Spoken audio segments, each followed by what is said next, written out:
रूस यूक्रेन युद्ध में अमेरिका और ब्रिटेन जैसे पश्चिमी देशों के अलावा फ्रांस सहित अन्य नेटो देश यूक्रेन के समर्थन में हैं। इसके अलावा जॉर्जिया सहित कुछ अन्य ऐसे देश भी यूक्रेन की मदद कर रहे हैं जिनके भविष्य में नेटो सदस्य बनने की संभावना है।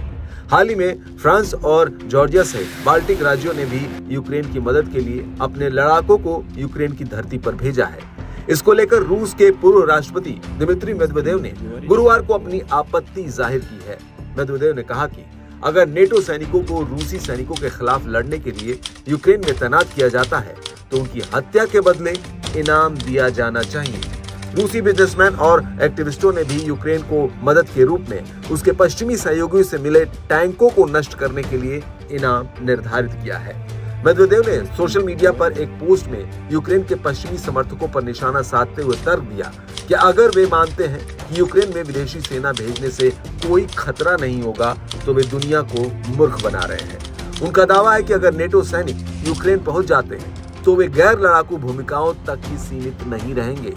मेदवेदेव का कहना है कि यूक्रेन पहुंचने के बाद नेटो सैनिक यूक्रेन का हिस्सा बन जाएंगे जो हमारे खिलाफ लड़ रहा है। उन्होंने ये भी कहा कि अगर ऐसा होता है तो उनके साथ भी दुश्मन जैसा ही व्यवहार करना होगा।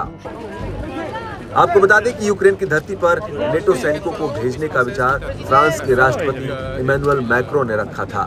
हालांकि उन्होंने इस बात पर जोर दिया कि फिलहाल फ्रांस की ऐसी कोई योजना नहीं है।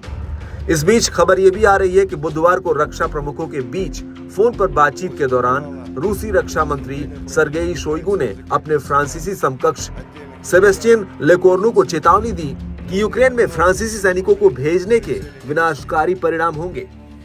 रूस ने भी चेतावनी दी कि यूक्रेन में नेटो सैनिकों को तैनात करने से नेटो सैनिक भी रूस के निशाने पर पहुंच जाएंगे। रूसी राष्ट्रपति व्लादिमीर पुतिन पहले ही चेतावनी जारी कर चुके हैं कि यूक्रेन की धरती से युद्ध लड़ने वाले सभी लोग रूस के लिए वैलिड टारगेट होंगे।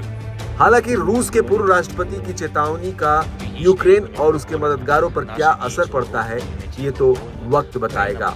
लेकिन अगर रूसी चेतावनी से यूक्रेन के मददगार पीछे हटते हैं तो ये तय है कि यूक्रेन युद्ध हार जाएगा और हो सकता है कि रूस की रणनीति यही हो कि उसकी धमकी से बाकी लोग पीछे हट जाएं और वो आराम से यूक्रेन पर अपनी मनमानी कर सके।